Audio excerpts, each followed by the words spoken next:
If you were making over $1 million a year from YouTube in just a few months after starting it, what would you do? I would 100% say that in the next 6 months, I would estimate that we are gonna make an extra 1 to 2 million through YouTube. Meet Leevi Eerola. He makes over $1 million a year just from his YouTube channel. And the craziest part is, he only has 3,000 subscribers. So how does he do it?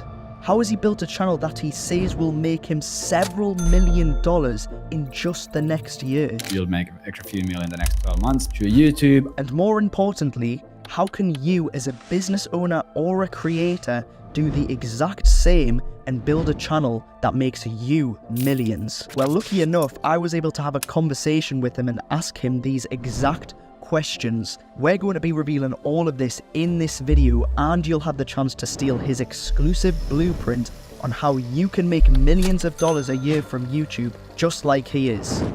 Okay, so Levi, do you just want to give a quick background check on, who you are, what you do, what you run, and that side of things? 100%. So around 11, 12 months ago, we started a company called agentvelocity.io. It is a consulting company.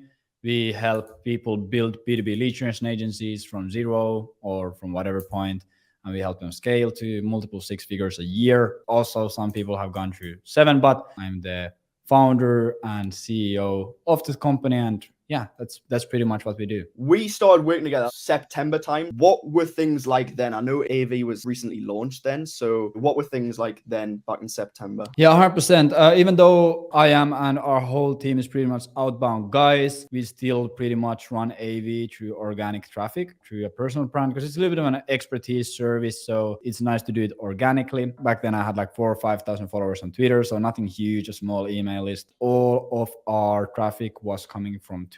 During the past 9 months has been going to shit. It's still a great place and there's still a lot of great stuff, but a lot of changes, of course, Elon buying it. We just didn't want to be reliant on one channel because first of all, it's not really good. You really want to diversify your traffic channels. If you only rely on Twitter and my Twitter gets banned or something, then we lose all traffic. So that was the first thing. And then also, even though I have tweeted 11,000 times and I have been doing it for over a year now, every single day, I still truly feel that my best performing format is video. I like to present on video, and I think YouTube is so sick of a platform. I think it's truly the future. So we of course wanted to go to YouTube, and we were at the stage that I could 100% figure it out, but I was also at the stage that if I decide to do it, I first of all want to do it correctly. Second of all, I don't want to figure anything out myself. We were doing Twitter, we wanted to do YouTube. I didn't want to figure shit out myself. I wanted to pretty much do it without having to spend a lot of time into the editing and uploading and doing SEO, etc. I wanted to do it well, but I just wanted to spend my time on recording actually good content instead of the other stuff, Yeah, what I see a lot is a lot of people are stuck in this homozy mindset of focusing on just giving out as much free value as possible. And they think going into YouTube as their first time, they're unaware how the platform operates and, how do you actually get attention from YouTube. They think if they give enough value out that in return, they will get the views. But people start YouTube and they don't know how to actually create a good YouTube, first of all, at the content level. So the actual recording, how to make the video flow in a way that, that you deliver the value in a way that your audience actually understands, indoctrinates the correct beliefs, make them feel the right emotions, and actually ultimately convert them at the end effectively with the flow of the video. There's that, but then also all these other optimizations, because ultimately, YouTube's this funnel. If you're not optimizing the top of a funnel, which is things like actually getting it to reach as many people as possible, so the video positioning, SEO as well, and that side of things, then instantly your funnel's tiny. Then from there, it's if you have bad thumbnails, boom,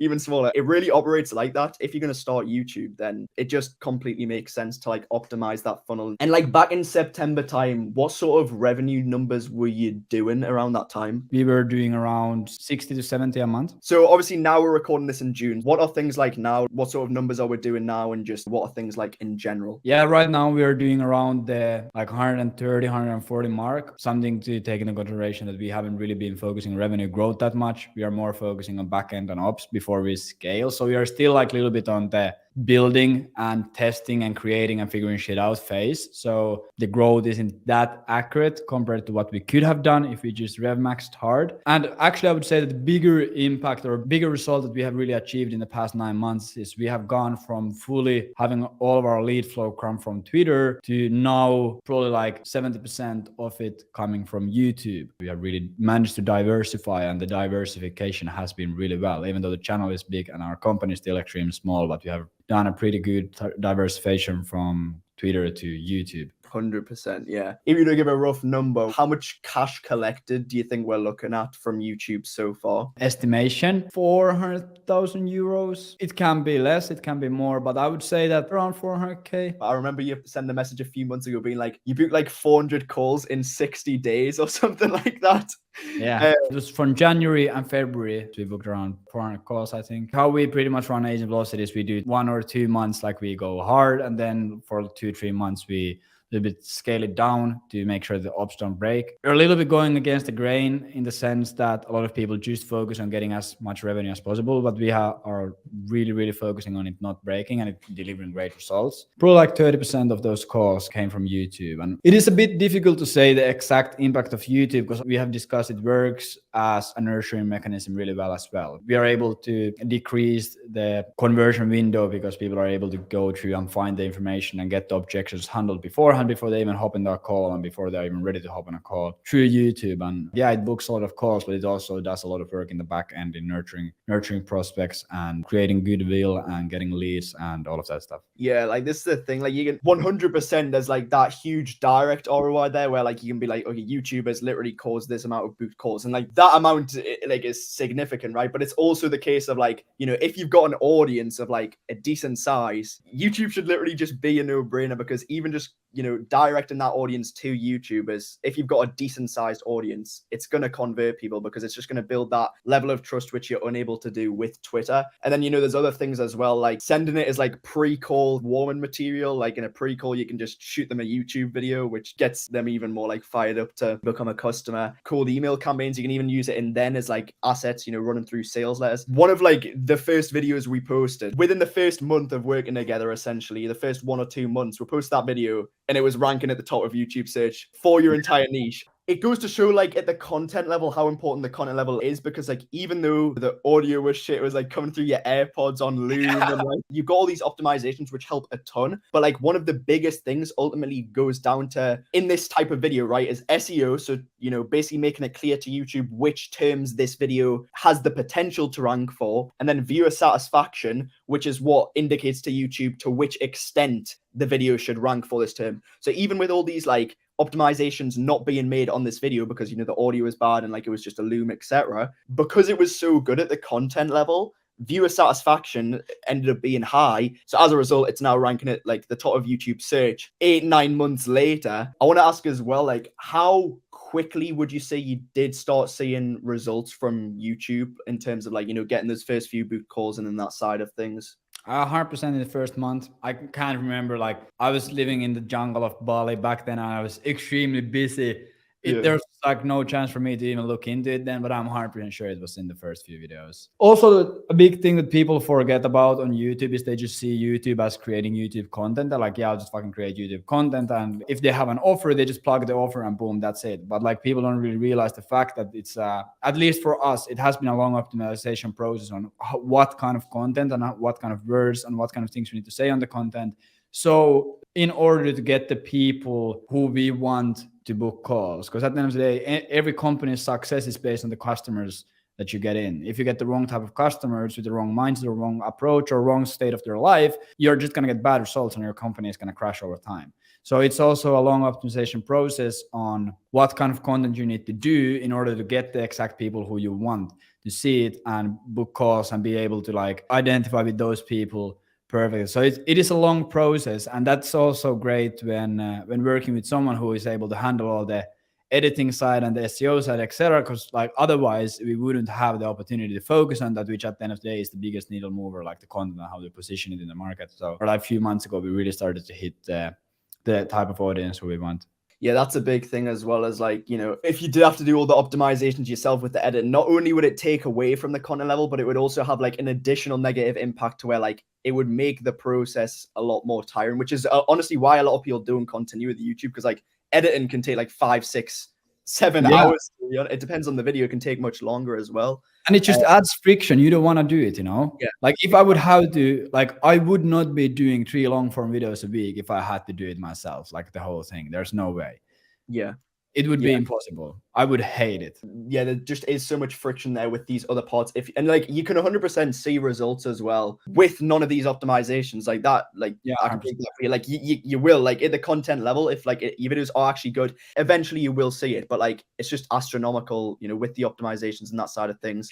100%. I would even say that it is like a multiplier. If you understand marketing, if you understand who your target audience is, what they want, what they need, what they have failed at, how sophisticated they are, how aware they are of their problems and needs and different solutions in the market, what kind of language they use, if you have a good offer, if you are actually an expert into something, and if you like understand basic marketing, like how to structure video sales letters, it is super easy for you to like create like right structure videos that actually convert. But like we already spoke in the beginning of the video about the size of the funnel, like I think like if you are really good at marketing and you have a really good offer and you know your audience really well and you can create really good content, let's say that your results are like fixed one. You put inputs in, you get outputs out. But then when you add all the optimization things to it, it gives you like a 2x, 3x multiplier on the actual energy that you're putting into creating the stuff. So pretty much you're just getting a higher yield from the actual work that you're doing and the energy that you're spending on creating it. It would be fucking dumb for you to not have it. You can do it without, but it's not gonna multiply the energy. So you just have to do more to get the exact same outputs that we are getting when we have that multiplier. If you value your time, and if you are like, it's not for everyone, but if you are already making XYZ amount of money, like you're not completely broke, but you still need to scale, it would be dumb for you to not take that multiplier. Because if your content is good, it is gonna pay it off every single time. It's even much more than a multiplier as well, where like if you positioned a video with X title and X thumbnail, it would have done shit, but like because the positioning of that video was shit. But then if you change it to Y thumbnail and Y title, so Y positioning, that can have like a completely different, complete. And I've seen this like many of times with, videos that I've helped out with. Honestly, like sometimes the graph will be like, it'll be like this and it'll start to tail off. And then you make a thumbnail and title change here and the video goes like that. Like I've seen that in many of cases. It's just a case of like, shit, like if I had have done these optimizations, this video could be, raking me in cash. So obviously considering like the progress and like, the impact it's had up until now, where do you sort of see things in like 6 to 12 months from now? Obviously with YouTube specifically, but also in regards to like, overall where the business is going to be like as a result of that. Yeah, I would 100% say that in the next like 6 months, I would estimate that we are going to make like an extra 1 to 2 million through YouTube, like at least in 12 months. We are going to for sure make an extra few mils from YouTube, no doubt about it. Finally, we are in a stage where we can actually start taking on a bit more customers, and our ops are really well structured, and we have really like, of course, not solved all the problems, but we have solved a lot of the bottlenecks that people get caught into. So we are really ready to do that. So I at least, if I would have to make a guess, I would say that we'll make an extra few million in the next 12 months. I think it's also like right now we are in a stage where we are building the team, structuring shit up, and it also will help us out a lot by working with you, because then we don't really need to focus on the YouTube department. That wouldn't really be something that I'd like to do, build a YouTube team. So it is also great working with you, because then we are able to focus our efforts and focus into other parts of the organization. It is definitely compared to other social media channels. Of course, like I'm not comparing to everything, but if we just compare, for example, to Twitter, you shoot a tweet into Twitter and boom, it's gone in 3 hours. No one's gonna see it ever again, unless you go and retweet it or unless it goes like viral as fuck. But even if it goes viral, it's not gonna be there for more than 24 hours, So that is also creating YouTube content. It is way more like satisfying, because I know that the work that I put in today, it can yield the results in a year still. Yeah. So it is also like something, if you're just trying to optimize your time spent as a busy person, creating YouTube is really high leverage in that sense. Nothing like sucks more when you put like a really good thread or something, like a really good piece of content out on Twitter, if it's like a sales asset, like running as an auto DM or like a really good thread, and it just flops. Like there's nothing worse than that. But then at least like with a YouTube video, you take that same piece of content and structure in a YouTube video, even if it doesn't like take off straight away, like genuinely, if it is a good piece of content, in the long term, it will make you a lot of money. Like it just will, because good videos will eventually get the attention they deserve. It isn't like, you know, it just disappears into the black hole and it's never to be seen again. So overall, like, what areas in your business and like your life as well do you feel YouTube, growing a channel and like having us help build your YouTube sales funnel has had like an impact in, and like how has it impacted in those areas? A great question. So I would say, first of all, from business perspective, first of all, it has helped us diversify. Second of all, it has helped us a lot, like just test what our audience enjoys and likes. Third thing, it makes things a bit more predictable. We are not really dependent on a tweet or a TikTok or an IG reel going viral. If it doesn't happen, it doesn't really care, because we know that we are predictably racking in the 1,000 views per video, and that's all we need. So from business perspective, it has been great. It has provided a lot of security and a lot of stability. Plus we have gained a lot of really good insights from the market. From my life, that's a great, of course, like when you have stability in a business and predictability in the business, it's going to make you less stressed and more happier, etc. But I have become a better speaker. I have become a better presenter. You probably can notice from this video, but English is not my first language. I'm from Finland and we are famous for speaking an extremely bad level of English. So it has also forced me to learn how to speak English. Not properly. I still struggle with a lot of words, but right now, I just feel that, of course, the increase the confidence. It's not like valuable for everyone, but for me, as a non-native speaker, it has been great. Creating content, I have really enjoyed it. I've always liked it, but right now with the right team and working with Jake and working with his team, it makes it easy, because I just open the camera, I just plug in the microphone and whip up the whiteboard. Then I can just ram a video in 60 minutes, and then Jake looks at it and he like, yo, 50 minutes of this is dumbass, bro. And then he makes it into a great video. So that has also been like really enjoyable for me. I really truly like it. It makes my life easier as well. I'm fairly busy, so it truly helps me to do the stuff that I really like. No, yeah, I have noticed that. And yeah, one thing you said as well is like it adds that stability. Like I like to think of it like once like your channel reaches a certain stage, like it kind of makes you bulletproof in your market. Like if you actually have like a good product and you build your channel at a certain stage, because it's like this asset, like you're good. You're literally good. Like as well, in your case, especially like with what we've done, it puts you at the top of the market, like in your number one spot. When you're ranking on the top of YouTube search for like lead generation agency, for example, like that's, even if people like find out about